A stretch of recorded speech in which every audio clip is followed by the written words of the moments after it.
Good evening, everybody, and welcome to the American University of Kuwait.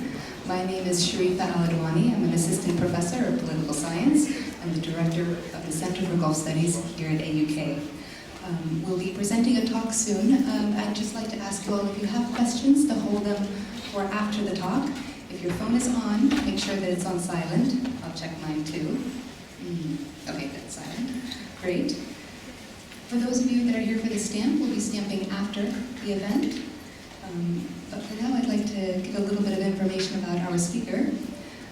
Dr. Stephane Lacroix is an associate professor of political science at Sciences Po University. For those of you interested in university rankings, Sciences Po is within the top 5 international relations universities in the world.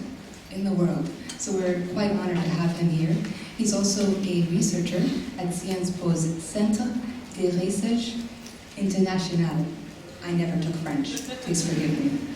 He's the author of Awakening Islam, The Politics of Religious Dissent in Contemporary Saudi Arabia, the author of Saudi Arabia in Transition, Insights on Social, Political, Economic, and Religious Change, co-authored with Bernard Hakel and Thomas Hedgehammer.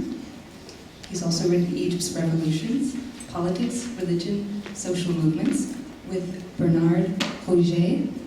And he's also written a 4th book, Revisiting the Arab Uprisings, The Politics of a Revolutionary Moment. That's with Jean-Pierre Fillou. So please welcome our esteemed speaker, Dr. Stephane Lacroix, to the stage.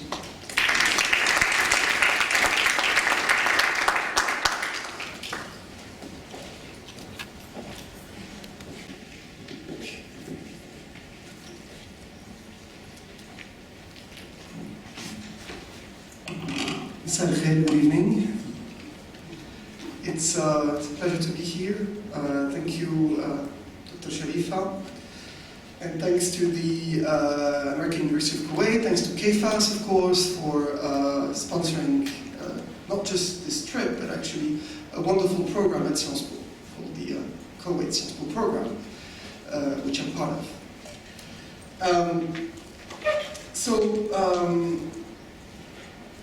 So I'll be talking about what we called religious connections between Egypt and the Gulf. My initial title was really about what I call transnational religious circulations between Egypt and the Gulf. And when I say the Gulf, but to tell you the truth, I'm really going to focus on Saudi Arabia, because it is the religious stronghold of the Gulf, right? And this is the country that has both received but exerted religious influences across the region. So I'm really going to look at those reciprocal influences, mostly from one direction, but I should say they are exerted both ways, right? There has been, and this goes a long way back between Egypt and the Gulf, and one could say centuries back. Others would say from the beginnings of Islam, obviously. But those circulations have intensified in the modern period.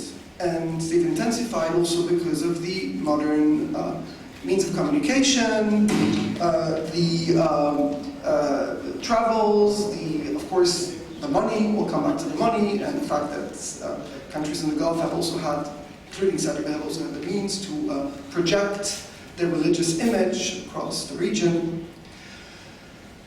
So it's really the story of my 2 books, right? The one I've published, the one I'm going to publish. The one I've published was on Saudi Arabia. And what I was interested in my book on Saudi Arabia was about what everyone knows today as the Sahwa movement, and everyone knows it because Crown Prince Mohammed bin Salman talks about it a lot. And he wants to destroy its influence. You may have seen that he refers to what he calls the Sahwa. And by this, he means this movement of politicized Salafism that developed in Saudi Arabia from the 1960s against, that entered into a phase of contestation against the monarchy. And that was influenced mostly by the Muslim Brotherhood that had found shelter in Saudi Arabia during the times of Gamal Abdel Nasser and the Ba'athist regimes. So here we have have a circulation from Egypt and other countries into Saudi Arabia, which generated in Saudi Arabia a movement that blended the political rhetoric of the Muslim Brotherhood with the religious background of the Salafi movement, producing a movement of contestation. On the other side, of course, it's a well-known story that in Egypt you've seen throughout the 20th century, it's become very visible in the last few decades, the growth of the Salafi movement in Egypt. And of course, it also became visible to everyone after the Egyptian revolution, when the second party in the Egyptian parliament was the Salafi party, has been known. And again, here we have a circulation from the other side, right? We have ideas coming from Saudi Arabia mostly, religious ideas being exported to Egypt, being adopted by Egyptians, and producing a religious movement in Egypt. So basically, the argument I'm going to make is the following. First, as we've seen, and this is, by the way, just to read my book, this is the book I'm writing right now. So I have one book that looks at Egypt to Saudi Arabia, and then I'm writing a book about Saudi Arabia to Egypt. So in a sense, this talk kind of sums up some of the things I've been working on for the last 15 years. So my argument is the following, right? So we have had those circulations and that religious influence from both sides on the other side. It has produced movements, both in Saudi Arabia and in Egypt, that have blended those external influences with local ideas, right? What I want to show is, however, despite the fact that ideas tended to come from outside in those movements, and again, I'll focus on Egypt mostly here, these movements have adapted to their new environments. They have produced structures of authority much more in phase with their new environments. They cannot simply be seen as the extension of something from outside. Egyptian Salafis have become Egyptian. The same way as the people influenced by the Muslim Brotherhood in Saudi Arabia are Saudis, and they act within a Saudi environment. They don't take the ideas and just take them abstractly and implement them. They adapt them to their context. And so in a sense, although those movements are driven, at least in the initial phase, by external factors, they become nationalized. They become part of their new environment, which also produces changes within them, either in their discourse or in their political behavior, okay? So, so this is really the argument I'm going to make. And because I don't have that much time, I'm not going to make it for both countries. But I've made it in my book on Saudi Arabia, about the Sahwa, showing both how this is a Saudi movement, but that was produced through foreign influences. It's always difficult to understand what we mean by transnationalism, right? There's always this concept in social sciences of transnationalism. What does it mean to be a transnational movement, right? Well, it means that there is something that binds you to others outside. But it doesn't mean that you are acting outside of your domestic arena. And you could ask the question, I guess, in a lot of different contexts. So, so I'm going to talk about Salafism in Egypt here. And this is really what I'm interested in. It's the subject of my last book. And I'm going to talk about Salafism in Egypt in its relationship to Saudi Arabia. And what I'm going to show, again, is how much Salafism in Egypt owes to Saudi Arabia, but also how Egyptian Salafism is in Egypt, right? Which is why I had first said, discussing with Sharif about the topic, that what I was really trying to prove here is that the Saudi connection is somehow overrated, I think, right? This is something you hear a lot of the time, right? You know, the Egyptian Salafis, oh, they're like, you know, the mastermind is Saudi Arabia. They're driven by Saudi Arabia. Whatever they do because Saudi Arabia tells them to do so, right? And it's a common, you read this, and then a lot of people seem to think that this is the case, right?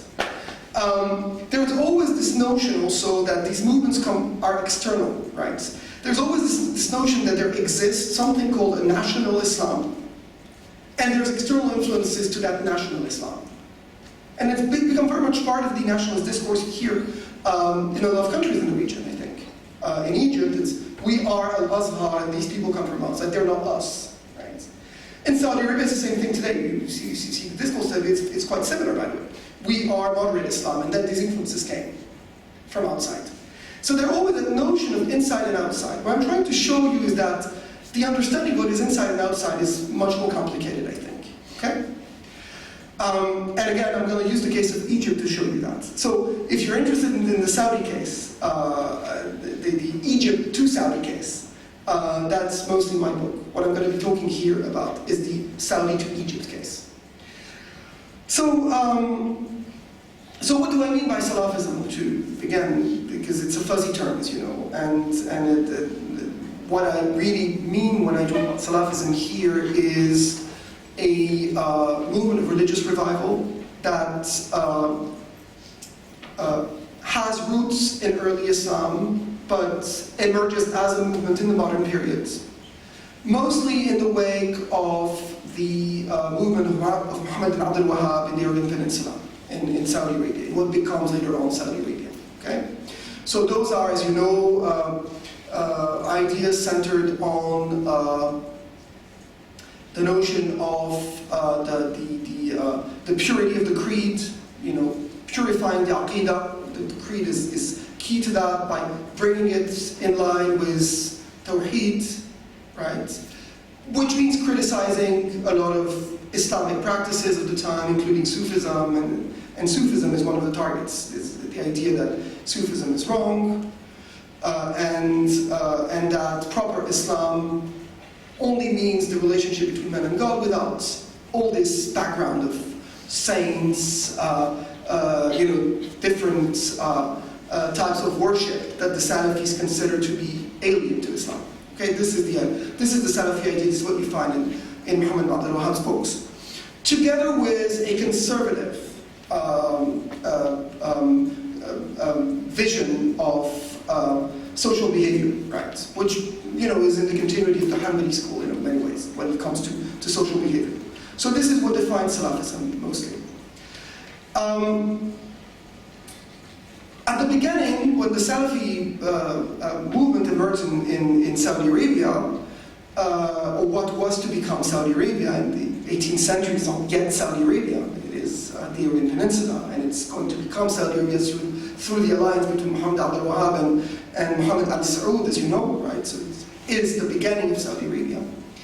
At that moment, the Salafi movement in Saudi is in a relationship of confrontation with its environment, right? Muhammad Abdul Wahhab considers the Ottomans to be not proper Muslims. He doesn't recognize the caliphate. He sees the caliphate is not valid for him because the Ottomans cannot be considered to be proper Muslims. And in return, the Ottomans also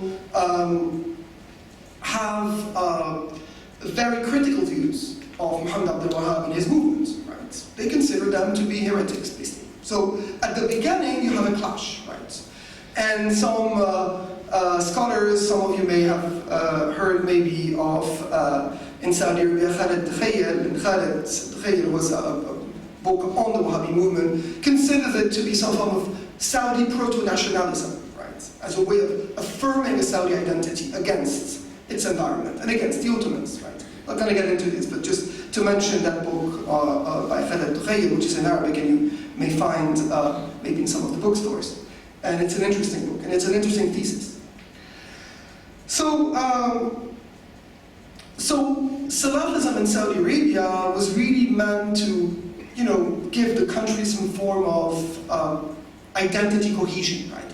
It helped unite the different tribes into one political entity, as you know. And a lot of people have compared the creation of Saudi Arabia with Ibn Khaldun's theory, right? Where you have the Asabiyya and the Da'wah, as you know. In Ibn Khaldun, you have those two things that form the state, right? If you go back to Muqaddimah of Ibn Khaldun, and you have those two. So, on the one hand, the Asabiyya, that is the esprit de corps of the Al Saud, of the tribe, of the family, of the extended family. and on the other hand, the message, the religious message, the da'wah, right?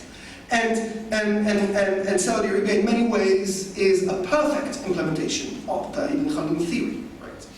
The problem, though, is that in the 20th century, when King Abdulaziz, forms what is known as the third Saudi state, right? And the current one, the one we know. Salafism for him is both at the beginning a wonderful asset, and it is, again, the cement of the country, the one that really kind of unites the different parts of the country. At the same time, it is also somehow problematic for Saudi Arabia, because in the 1920s, in the wake of World War I, Saudi Arabia wants to be recognized by the world. And to begin with, by the Muslim world. And Saudi Arabia's problem is that a lot of the Muslim world looks at Saudi Arabia as a country that follows a form of Islam that they consider to be extreme. So King Abdulaziz has an issue here. He's trying to normalize Saudi Arabia in the Muslim world and in the world in general in the 1920s, right? And at the same time, again, his religious background, the Wahhabi, the Salafi, which a lot of people call the Wahhabi movement, right? And I'm not using that term because the Salafis don't like that term. And I'm trying to call people by the name they give themselves. Not me saying that, you know, I'm not giving any judgment to my use of Salafism. I'm just trying to call people by the name they call themselves, and not the name that they reject. I think it's the minimum we can do when working on people is not to use terms which they consider to be insults. But again, so in the 1920s, there's an issue here, right? The Kingdom of Saudi Arabia is forming, it's proclaimed in 1932. Salafism is key to the existence of the kingdom, to the unity of the kingdom. At the same time, regionally, it's a problem, right? Because it's considered as extreme. And King Abdulaziz is not just the head of a new country, he is the keeper of the two holy places of Islam. He needs to organize the Hajj. He tries to legitimize himself by different means. There's the Mecca conference in 1925, you have heard of that, etc. One thing that Abdulaziz thinks is that he needs to find allies outside Saudi Arabia. He needs to find people outside Saudi Arabia who can understand his religious message and who can act as advocates of Saudi Arabia, of both the Saudi political project and also of the Salafi religious message, as a way of normalizing Saudi Arabia in the region. And so he starts looking for these types of people, right? And he finds them mostly in the movement of Islamic reform, al-Haraka al-Islahiyya, which has developed since the 19th century. Especially within the conservative segments of al-Haraka al-Islahiyya, right? The disciples, and you've heard these names, of Muhammad Abdu, etc., in Egypt, and others, and Jamaluddin al-Qasimi in Syria, and the Alusi family in Iraq. There's all these different proponents of Islamic reform in the region. He looks at them as ways to try to, as possible advocates, right, to his message.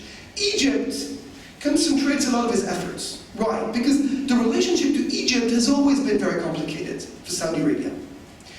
And Egypt is crucial. It's the biggest country in the region. It's one that is, as I said, quite influential. It is the country that's just on the other side of the Red Sea. But at the same time, the relationship has always been complicated. Remember that Egypt invaded Saudi Arabia in the 19th century, right? And you remember the famous episode of 1818 when the Caliph, the Ottoman Caliph in Istanbul, asked Muhammad Ali of Egypt, who was the governor of Egypt then, and the vice king of Egypt, to invade Saudi Arabia, to destroy the Salafi movement, or the Wahhabi movement, right? So the tension has always been there with Egypt. So what does Abdulaziz do? He looks for advocates, as I said, and he finds them within, as I said, the conservative segments of the reformist movement. One man in particular plays that role, Rashid Rida. You've heard about it, right? Rashid Rida is a Syrian who is part of that movement of Islamic reform in the late 19th, early 20th century. who went to Egypt. He left Syria, he went to Egypt because he was fascinated by the reformist ideas of Muhammad Abdu, who was based in Cairo. He went to study with Muhammad Abdu, and he established a journal, which is very well known, and you may have heard about it as well, called Al-Manar, right, which was produced in Cairo by Rashid Rida and was diffused across the region. And Rashid Rida is the student of Abdu, but he's more conservative in his religious views. And in the wake of World War I, Rashid Rida himself is also looking for a model. Right? He himself is fascinated by Saudi Arabia because he is an anti-colonialist, and he is looking for a country that has religious legitimacy but is not colonized or not the result of colonization. And Saudi Arabia fits the model. It is one of the very few states in the region that both has a religious legitimacy and that is not colonized, and whose political structures are not the result of colonization. So the anti-colonial drive of Muhammad Abdu, of Rashid Rida, is really what drives it towards Saudi Arabia. And so in the 1920s, you start to see a relationship form between parts of the reformist movement and King Abdulaziz, especially through Muhammad Abdu, through Rashid Rida, sorry. Muhammad Abdu is the teacher. We're talking Rashid Rida here, right? So Rashid Rida becomes more conservative in his views, and if you follow the Al-Manar throughout the 1920s, you see that he subscribes more and more both to the Saudi project and to the Salafi rhetoric. He quotes increasingly Muhammad Abdul Wahab. He defends Muhammad Abdul Wahab. You have whole articles in Al-Manar in the late 1920s defending Saudi Arabia and defending the Islam that exists in Saudi Arabia, saying, you know, people have called them heretics, but they're not. They are the most rigorous Muslims of our time. So gradually, you know, people like Muhammad Abdu start to, Rashid Rida, come on, why do you come Muhammad? Rashid Rida tend to become very important advocates for the Saudi project, right? And he, and I could quote you other names, and again, I'm focusing on Egypt, but you have the same phenomenon with Syria and other places. Muhammad Rashid Rida is also in charge of, as I said, normalizing Salafi ideas in Egypt. He has a press, a publishing house, the Madba'at al-Manar, which is where he publishes al-Manar. And as he is asked by King Abdulaziz, he starts to publish Salafi books in Egypt. This is the beginning. Those books do not exist in Egypt at the time. He publishes Muhammad Abdul Wahab's books. He publishes other clerics, Suleiman bin Sahman, others from Saudi Arabia. He publishes Ibn Taymiyyah, which is not very well known at the time, by the way. It's always really interesting to think that before the early 20th century, Ibn Taymiyyah is not considered to be a major author. Throughout the Ottoman period, he's merely quoted. So there is a resurgence of Ibn Taymiyyah also as well, through people like Rashid Rida. And Rashid Rida embraces the creed. And some of his students continue the mission, right? And one prominent student of Rashid Rida, but he's also a student of Muhammad Abdu, by the way, they come from the same line, establishes in Egypt in 1926 the first Salafi organization in Egypt. It is called Ansar al-Sunnah al-Muhammadiyah. It's established in Cairo in 1926 by someone called Muhammad Hamad al-Fiqi, Egyptian pronunciation would be al-Fiqi. And he is a student of Rashid Rida, and he completely embraces the Salafi worldview, right? And the Saudi project. He becomes also a defender of the Saudi project. So Ansar al-Sunnah al-Muhammadiyah, there's a famous quote by Prince Naif bin Abdulaziz in the 1950s, the one who would later become Minister of Interior in Saudi Arabia. And there's a famous quote when he visits Cairo in the early 1950s, and he calls Ansar al-Sunnah al-Muhammadiyah, he calls them Sufara'una fi Masr, our ambassadors in Egypt. Right? So this movement really is an extension of Saudi Arabia. And it is an extension of Saudi Arabia to the extent that a lot of people who graduated from Ansar al-Sunnah al-Muhammadiyah in Egypt actually went to work in the Saudi religious establishment. Some of them actually had very high positions. It's the only case like that, right? If you look at, for instance, head Kibar al-Ulama in Saudi Arabia, the Council of Senior Scholars, all the members have been Saudis, with one exception, one Egyptian, Abdel-Razak al-Afifi, who actually came from Ansar Sunnah Muhammadiyya and was Egyptian. So they were the only ones to be considered by Saudi Arabia and by the Saudi religious establishment to be so close to them that they could actually be introduced into the religious establishment and into the higher institutions of the religious establishment. So Ansar Sunnah is crucial and continues until today in Egypt to be the most closely linked institution to Saudi Arabia. And actually they don't deny it, by the way. It's not, we are not telling them secrets, right? They're actually proud of it, of the Saudi connection. They are defenders of what Saudi Arabia does, etc. So the connection is pretty clear, and it's always been very clear. The thing is, however, that Salafism in Saudi Arabia became much more than this institution, right? This institution was the base, and Ansar Sunnah played a big role in continuing what Rashid Rida had done by publishing the books, especially, by making the books available. As I said, Ibn Abdul Wahab, Sulaiman bin Sahman, Abdurrahman al-Sheikh, bin Hassan al-Sheikh, etc., and all the big names of the Salafi school in Saudi Arabia. Ibn Taymiyyah, of course, who is from an earlier period, is highly quoted by the Salafis. So they would continue doing that on Ansar Sunnah and making the literature available. And as the literature became growingly available in Egypt, the ideas started to gain a stronger hold on the religious-minded Egyptians, right? Those books became read by more and more. To the extent that from the 1950s and 60s, you start to see the formation of other Salafi groups that are not the initial Ansar Sunnah Muhammadiyya. If you look at, for instance, the 1970s, in Egypt, it's a famous political movement where you have these political activism in the Egyptian universities, those groups called the Jamaat Islamiyya, the Islamic groups.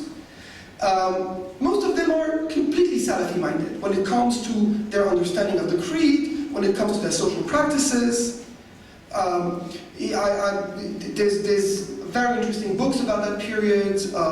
One of them is the memoirs of Abdel Munaim Abdel Futuh, who was in the Jamaat Islamiyya in the 70s and would later be a presidential candidate in Egypt after he left the Muslim Brotherhood. You may have heard his name. So he published his memoirs in which he recounts that period. And he says in the early 70s what we cared about was fighting Sufism, what they call al-hadith dhahir in Egypt, the external appearance of piety. This is what mattered to us, right? Niqab for women, the lengths of your galabiyah. In Egypt, it would be called a galabiyah, the thobe, equivalent to the thobe, etc. So those were Salafi ways of behaving in society, right? Fighting ikhtilat, right? The notion that you have to separate genders. So movements would appear that embrace more and more of those ideas. There's one I'm going to focus on. And yeah, still have some time, so that's good. So there's one I'm going to focus on now, which I found pretty interesting, which emerged in the late 1970s in Egypt. And actually out of the Jamaat Islamiyya I talked about. The movement branches out of the Jamaat Islamiyya. And that movement is called Da'wah Salafiyya, the Salafi code. It was formed in Alexandria by a group of sheikhs from Alexandria. 6 of them founded the movement in the late 70s. That movement is important so that you connect to events, because it is the movement that would form Hizb al-Nur in Egypt in 2011. So it is the movement that would be behind the first Salafi political party in Egypt to gain close to 30% of the votes. Right? The movement was formed as a religious organization at the beginning. Political party would come much later, right? 2011. We're talking here about a religious organization. In the late 1970s, in Alexandria, by a group of sheikhs who would completely borrow from the Salafi worldview, subscribe to it, teach it. At the same time, they would disagree with Ansar Sunnah because their aim was to create a mass movement. Right? They didn't want to create a simple, in many ways, Ansar Sunnah is a traditional organization. Right? What they wanted to create was a social movement, which is quite different. Right? In a way, one could even, they've been compared at the time in Egypt, that their blueprint was the Muslim Brotherhood. They wanted to create a Salafi, quote, unquote, Muslim Brotherhood. That is borrowing from the mobilization techniques of the Muslim Brotherhood to create what genuinely is a grassroots social movement, but with a Salafi content, right? And that was the idea that emerged in Alexandria in the late 70s with this group. Now, there's a number of interesting dynamics with this group, and I think that kind of prove my point. One of them is that although from the 1980s, you see them in the 1980s quoting Saudi sheikhs and Saudi fatwas to justify what they do, gradually you see them trying to generate an endogenous leadership, religious leadership. That is, the sheikhs at the beginning, the 6 sheikhs at the beginning considered themselves to be students of Saudi sheikhs. But gradually you see them, and actually some of them have not studied in Saudi Arabia, I should say, which is interesting here as well. See that the connection that these people came back from Saudi Arabia in this case is wrong. The 6 people I'm telling you about, they did that before they went to Saudi Arabia. So again, sometimes there's a misunderstanding of the connection, right? Because the books were in Egypt. Because they read the books. So the dynamic that brought them to Salafism was more kind of social, religious. It was not the type of trajectories that you hear sometimes about people going to work in Saudi Arabia and returning, be influenced by the ideas they found in Saudi Arabia. In this case, they didn't go to Saudi Arabia when they created the movement. They would start to go later on more, but not the moment they created it. And as I said at the beginning, of course, Salafism remains closely tied to Saudi Arabia, so they would quote from Salafi sheikhs in Saudi Arabia and they would use them as references. But gradually you see them constitute themselves into an independent marja'iyya, right? An independent local authority. To the extent that in the 2000s, you see, I sort of studied them, spent a long time studying them and discussing with them. From the 2000s, in the books they teach, they don't quote Saudi sheikhs anymore. They quote themselves. Sheikh Yasser Burhami, Sheikh Sayyid Abdul Azim, there's no reference anymore to Sheikh Ibn Baz. You know, they have become the authorities, so they don't need anyone else.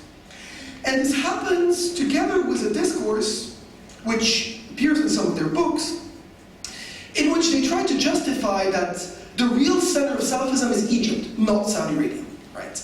And there's a whole, literature on that, trying to say, Salafism in Egypt has nothing to do with Saudi Arabia, because we have Rashid Rida, right?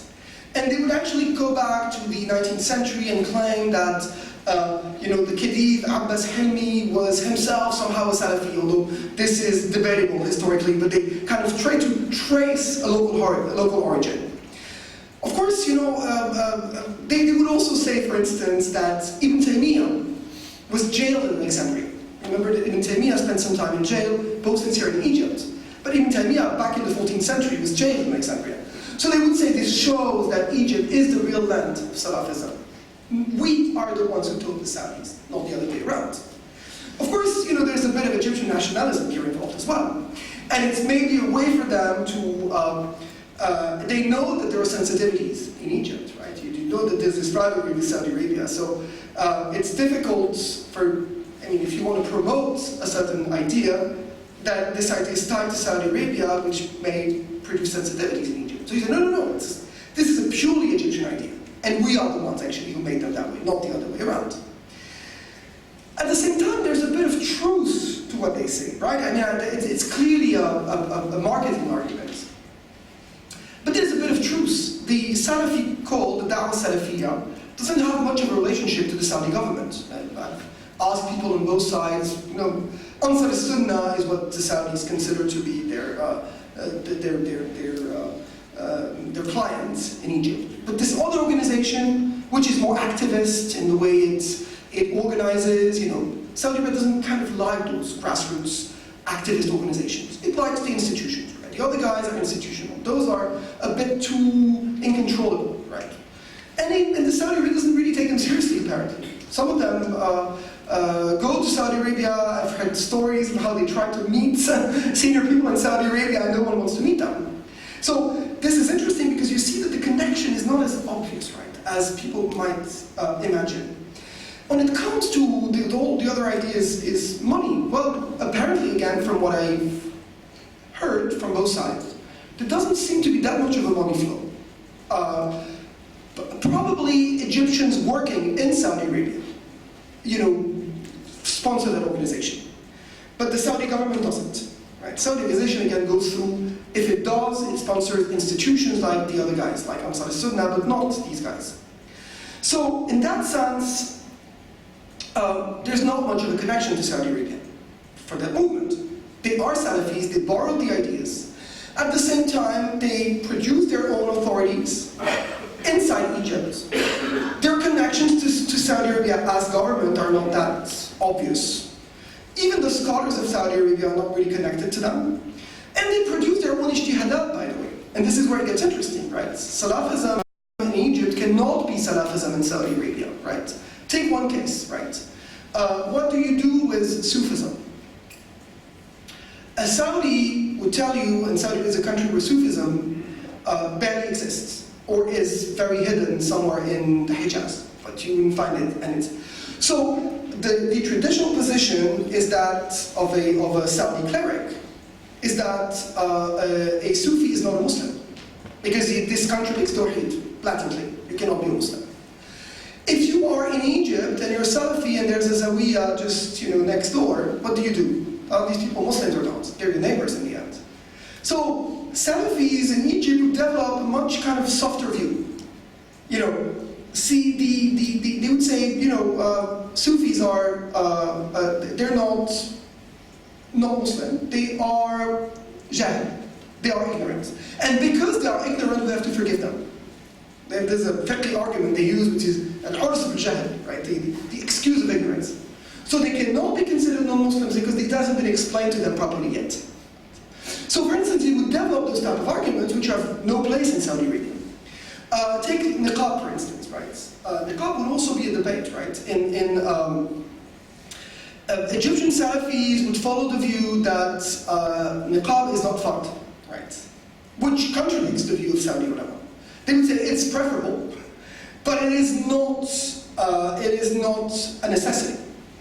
Again, this puts them in a separate category from the Salafis in Saudi Arabia. Although you would hear that view in Saudi Arabia, but it's a minority view in Saudi Arabia. The majority view of the religious establishment would be that niqab is fard. So they would develop, ijtihadat on a number of things. Obviously, they would develop ijtihadat on their ways of organizing, as an organization, on the ground, mobilizing people that the Saudi religious establishment doesn't condone. So what I found interesting here is that, again, we have that movement that, again, starts from a Saudi idea, but then becomes, integrated into its own society by adapting to it, at least. The reason why the movement develops under Mubarak doesn't have much to do with Saudi Arabia either, right? The Salafi call actually has a story of development quite quickly, to the extent that in 2011 it is quite big. It is probably the second religious organization in Egypt after the Muslim Brotherhood, which explains why when they create Hizb al-Nur, they come second in the elections.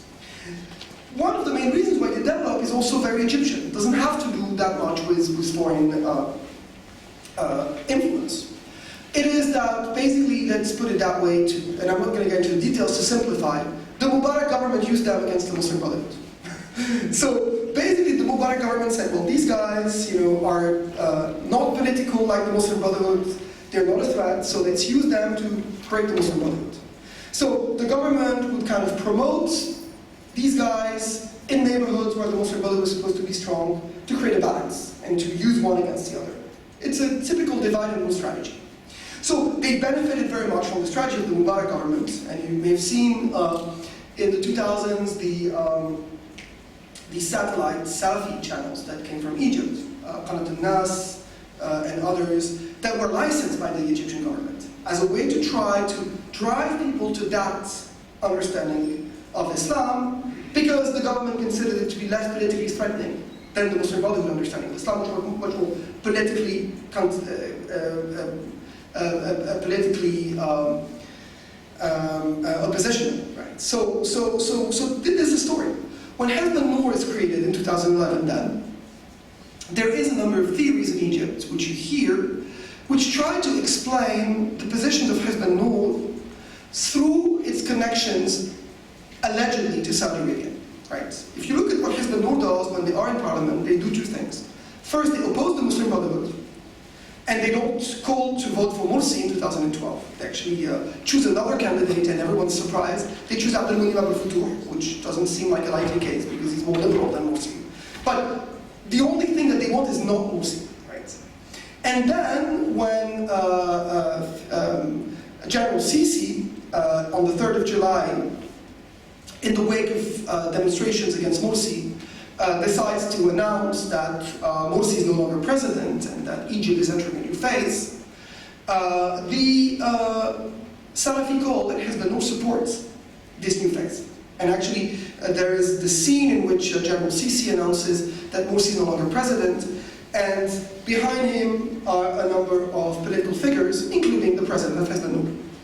So one easy explanation, which you hear in Egypt, is they did that because the Saudis told them, right?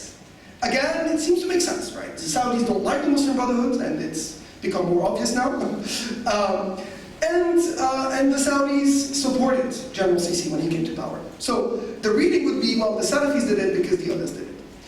Again, there are other ways to try to explain the Salafi position. Right? I've told you that first, the relationship was not very close to the Saudi government. Second, the Saudi government in Egypt was actually much closer to other bodies. It didn't need the Salafis as allies. It had a very strong relationship to the army. General Sisi was himself a military attaché in Riyadh, so he knows there's military connections that are much stronger than the religious connections. And finally, there is a rationale that explains why Hezb al-Nour did what it did without having to resort to Saudi influence. Basically, there's been a competition between the Salafis and the Brothers for a very long time in Egypt. Two movements have always existed on the side. They're fighting for people's minds, basically. The strategies are different. The Salafi strategy was always down, right? It was always to what some scholars have called a strategy from below, right? That is, you create a strong base in the society by, convincing people to join you and to embrace your views. You don't talk about politics, you avoid politics altogether. And once the society has transformed, then the political solution will come by itself. The Salafis don't actually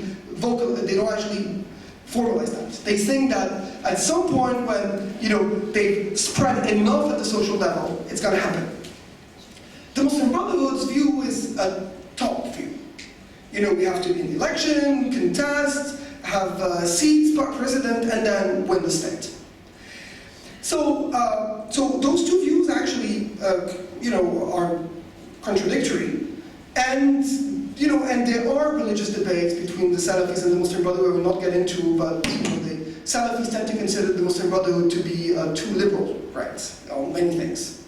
So what happened after 2011 in Egypt was that the Salafis created a political party, but continued focusing on their grassroots activities, on the da'wah activities. They never considered the political party to be anything but a lobby for a religious organization. This is crucial to understand in political science, right? The difference between a political party and a pressure group or a lobby. What it means is that Hezb al-Nour was never conceived as a party that was meant to come to power and seize power from the top.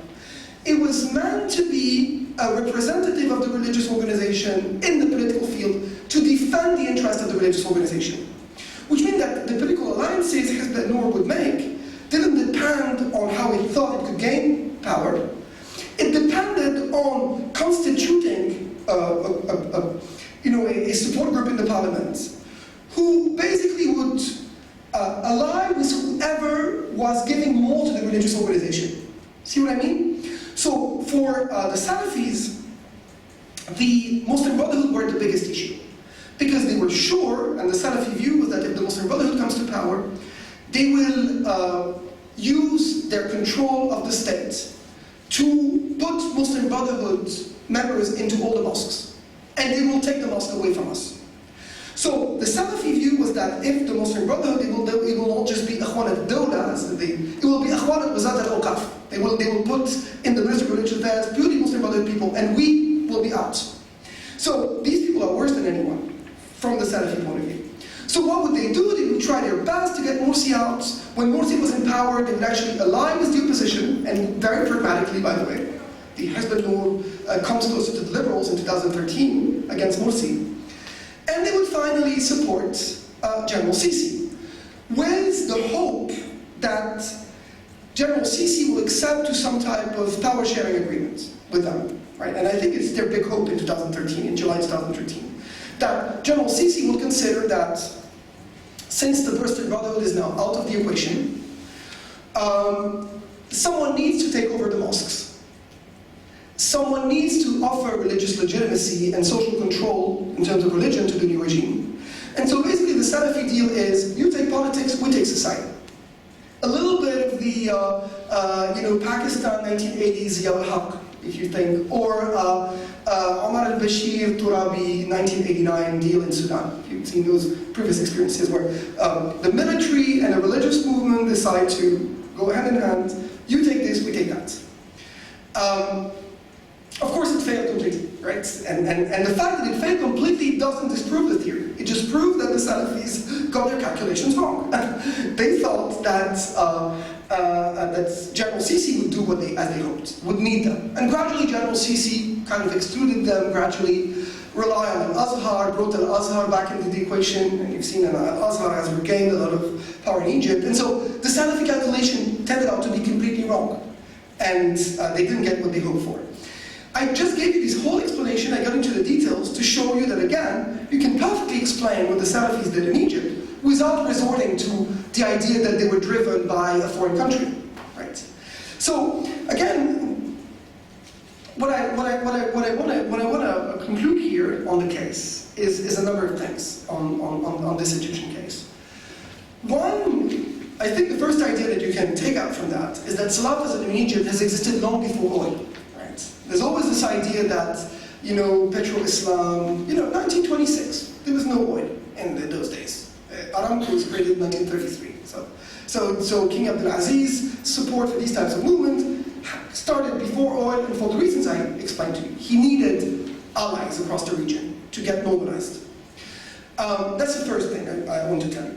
The second thing, as I said, is that although these movements, such as the Salafi movement in Egypt, borrow from outside in their rhetoric, once they are actors within the local scene, the rhetoric adapts to the local scene somehow. Of course, it remains a Salafi rhetoric, I agree. I'm not saying adapt in the sense that it will transform the rhetoric, but it adapts, it produces new structures of authority that start to function independently from Saudi Arabia, right? And you can see in the case of the Egyptian Salafi movement how independently from Saudi Arabia it does function, right? At least in the case of the Salafi Dawah. Ansar al-Sunnah, as I said, is a separate case, and it's not an influential case, right? So this is crucial because there may be two more conclusions to make, and I think that they're really important in the movement we're living. The first is that Saudi Arabia doesn't control Salafism, right? And there is always this idea that Saudi Arabia, all the Salafis are kind of, there's a remote control somewhere in Riyadh, right? It's not the way it works, right? This is also crucial, and because it means also that, some of the religious reforms that are being undertaken today in Saudi Arabia may not have the impact that some expect, right? Because you may change things in Riyadh and change the religious discourse in the kingdom.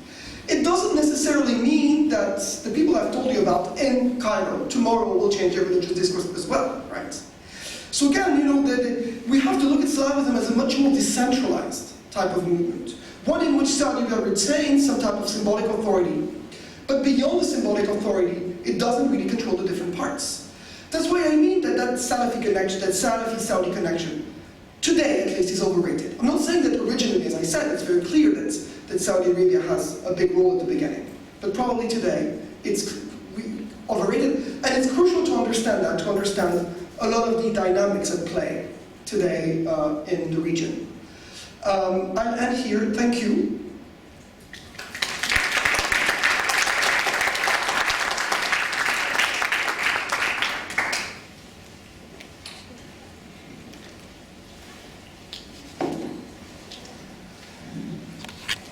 We're happy to give you the mic. Thank you very much. I'm an Egyptian. My name is Mohsen Bagni. I'm a professor of business. I'm an Egyptian American with roots in Arabia. Okay. I have to say, I really loved your analysis today. Especially today, I had a long lesson about Islam. BBC had a documentary about Islam from the beginning till the Ottoman Empire, and then you completed it. And you really went through a lot of analysis here. But you know, the past gives insight to the future. What I want to pick up your brain on, and the million-dollar question, where do we go from here in terms of the relationship between Egypt and the Gulf? Is it going to be in terms of relation aspect, or is it going to be more economical? Thank you very much. Thank you. Do we take several? Do you respond to this one straight away? Yeah? Yes. Yeah. Thank you very much for the question. I think the relationship with Egypt has always been complicated and will remain complicated. The two countries need each other enormously. There's the human capital and there's the money. And the easy way to look at it is, they're complementary, right? One has the people, the other one has the means. If we bring together the means and the people, then we can do something great, right? Which is some of the ideas that have been around in the discussion between the two countries for a long time. The problem is that politics always steps in.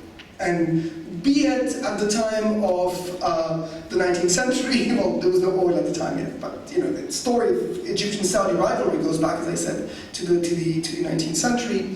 Be it at the time, of course, of the monarchy and King Abdulaziz at the beginning. It was not easy between King Fuad and King Abdulaziz. You know that the establishment of religious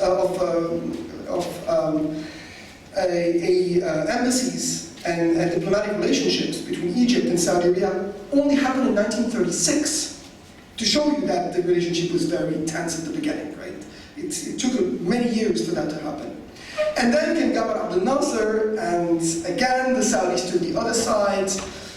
They felt threatened by Nasser. And King Faisal also created his own coalition against the Nasserites.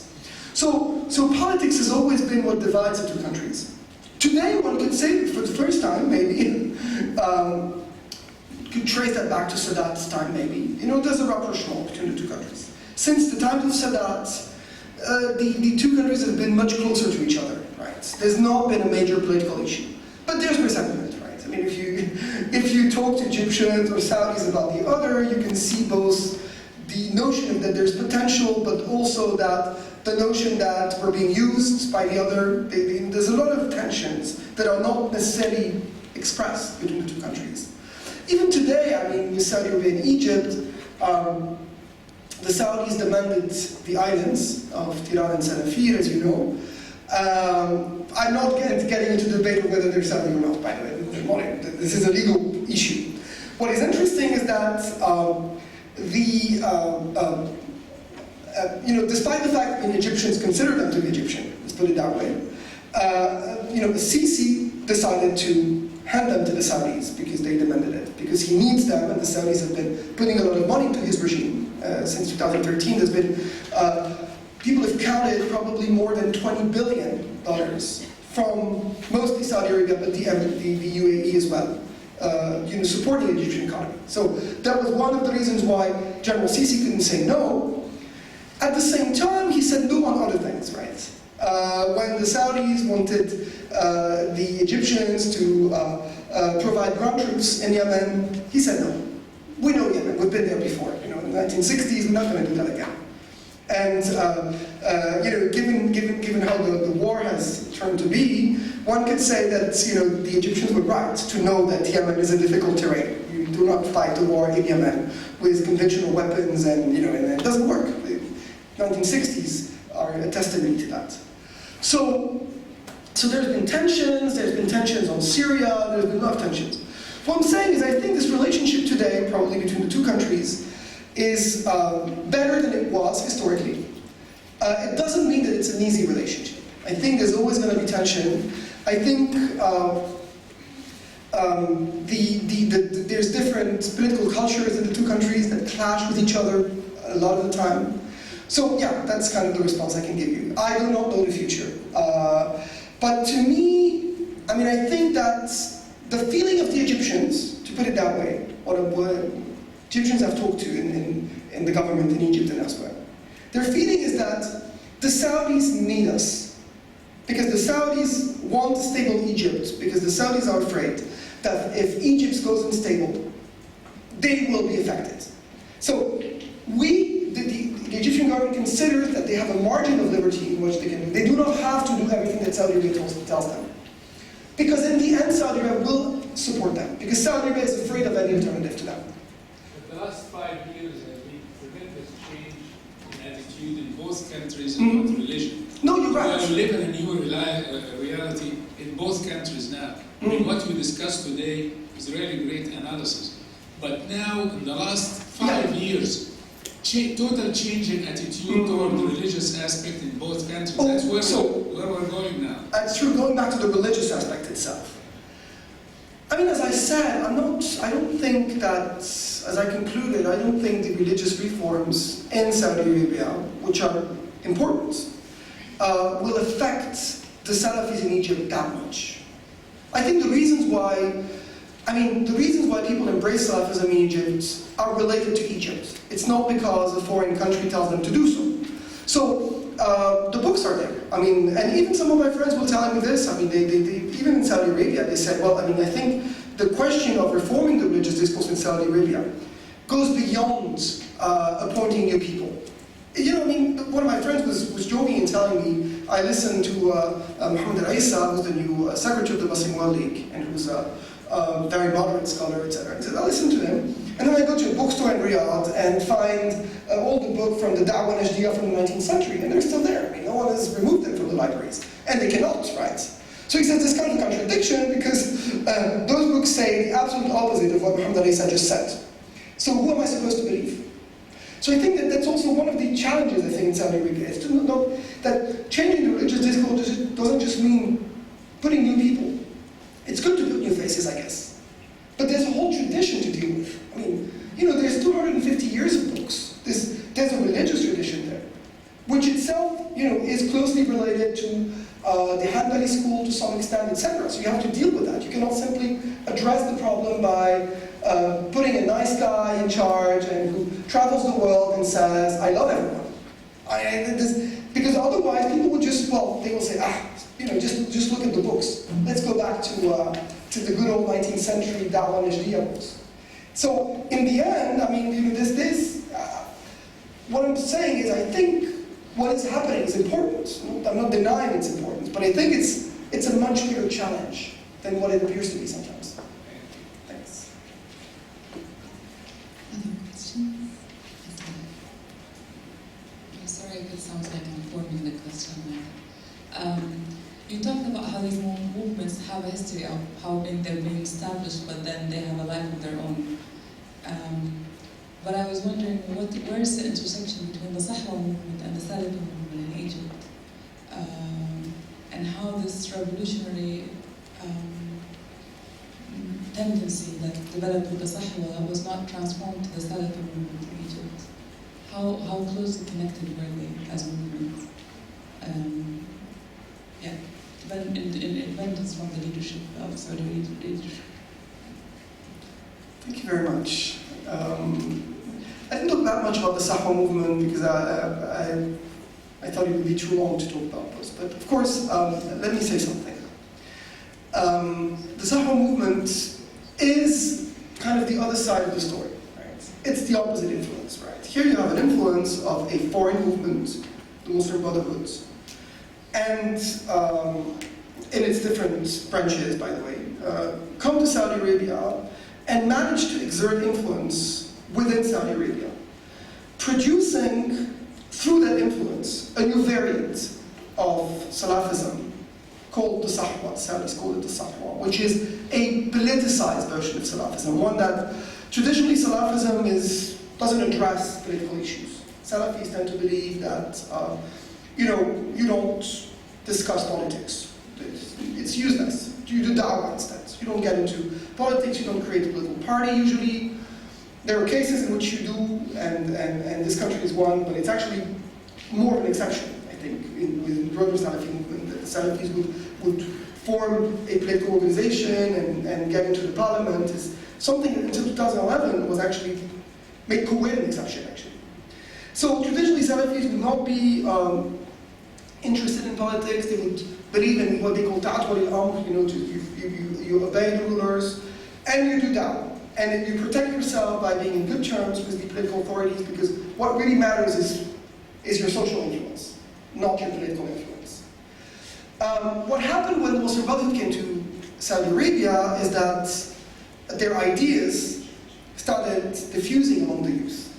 And people started to blend a religious worldview that was taken from Salafism and on Aqidah, Tawheed, etc., with a much more oppositional political message, one that didn't accept the idea of ta'at wali al-amr unconditionally, that considered that if wali al-amr does certain things, then he has to be criticized. That was the basis of the Sahwa movement. And of course, one of the things they criticized was the American presence in Saudi Arabia and the relationship with the US. That would be really the point on which things, the clash would happen in the 1990s, you know. What I'm trying to say is, even there, despite the fact that that movement was at the beginning, created out of a foreign influence, ideas that came into the kingdom and that were embraced by people who were Saudis, by the way. I mean, the people who came as exiles were foreigners, were Egyptian and Syrians, but the young generation who embraced the ideas were perfectly Saudi. They were no. And what I've been trying to show in my book is how, in that sense, that movement was also a movement of generational contestation. Right? So I didn't want to get into that, but what I've been interested in showing in my book is how, let's put it that way. In the 1980s, you have a generation of people coming to age in Saudi Arabia who come at a time of lower oil prices. You can actually tie this to the oil prices. In the 70s, it's tougher. There's immense amounts of money, great jobs for everyone. The Saudi state itself is developing very quickly. You have stories of people coming back from studying in the US and becoming ministers overnight. This is the stories we hear in the 70s. In the 80s, price of oil are divided by 3.